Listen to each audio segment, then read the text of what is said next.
So I am sitting here at Cabra Cafe in Albuquerque, New Mexico, and I'm sitting with AJ.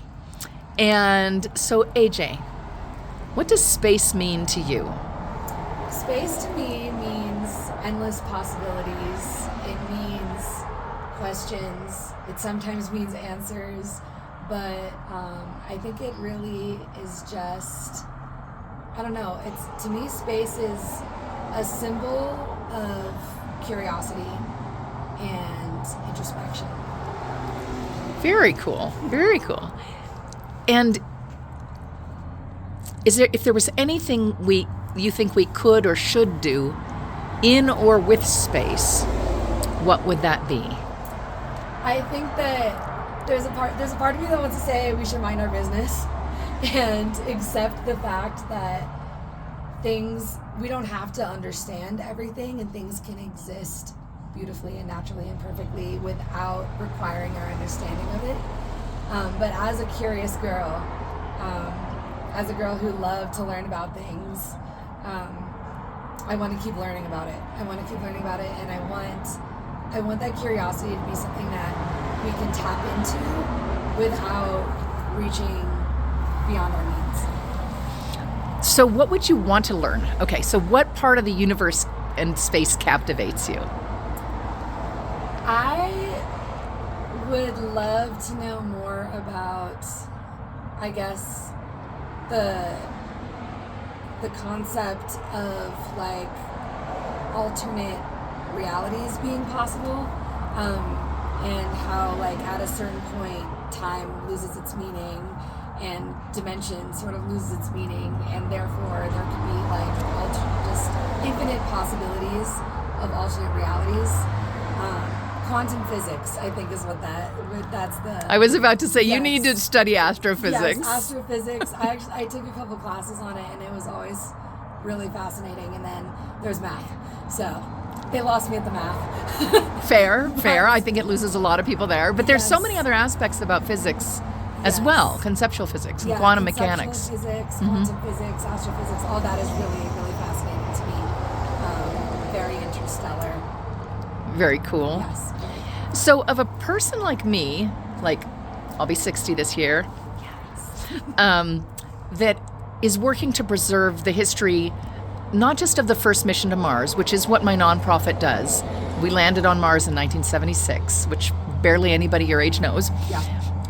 So we're preserving all the artifacts and histories, spacecraft, archives, everything. But also the lessons from that. Mm-hmm. What would make it relevant to you and people in the future? What advice do you have for me to make my work relevant when I'm dead and gone? I guess that's a little interesting. Well, I think that most of the conversation about Mars is based more in fiction than in science. Like the whole topic of Mars is a science fiction topic most of the time, and that's fun, and it's very inspiring if you're like a writer or like something like that.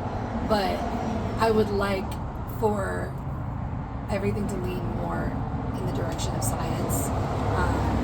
I think that like if I was Mars, I would want to be understood more than fantasized about, I suppose. That's an incredible. I love that. Okay, I just love that. That's what I would say. So I just love that expression. Oh my God. That might end up being in the description of your video, by the way. So, you said you studied anthropology. Yes. So, one of the talks I do is on space archaeology. Cool. So, just because you said that, I want to drill down just a little bit. Sure. So, without telling you anything about what I do or say or what space archaeology is, how it's evolving, what do you think would be the most important thing to preserve in terms of off-planet sites? Cool. So I wasn't sure when you first asked that if you meant like archaeology on other planets, or if it was like our imprint as people leaving Earth and entering space, our footprint on those other planets or on space. To which I would say space trash is bad. Boo, space trash. But I think that I feel like I sort of have a controversial opinion on it, given that I was an anthropology student for 4 years. But I am personally kind of in favor of just letting things be the way that they are. Leaving things covered, I think, is a beautiful way to just acknowledge that things can happen without us knowing about it, and that's totally fine. And sometimes leaving them covered is just a better way to honor the fact that we shared this planet or a solar system with other things at other times. But again, curiosity always takes hold of me, and I am very curious as to what could be discovered. But yeah, for the most part, I'm kind of pro letting things peacefully sleep. So just to make sure I understand it correctly. So the sites where we've landed, like the Vikings, the 2 sites that we landed on in 1970s, Yeah. are you suggesting covering them to like protect them, I or see, covering I them see. as I guess in? I didn't understand your question. No. I was asking more about like uncovering beneath the surface of planets that we. Well, both. I mean, it's kind of everything. Gotcha. But the sites that we land and go to, Yeah. then become these historic sites that maybe Yeah. millions of years from now somebody might discover. Yeah, that's interesting because on one hand, I'm a firm believer in like leave no trace. Mm-hmm. But on the other hand, I think it's a fascinating piece of evidence just regarding our development as a species and the things that we've done, the things that we're capable of doing. Yeah, so I'm honestly kind of torn. I don't think I can give Well, you it's a interesting, sense. like the Anasazi Yeah. left very little trace. Yeah. And then that, in the work of anthropology, makes it very challenging. Yes, it does. Right? Yeah. So, yeah, that's why I thought your perspective no, is it's really kind interesting. of cool. I think I would have to put more thought into that because I'm like very pro do as little damage as possible. Mm-hmm.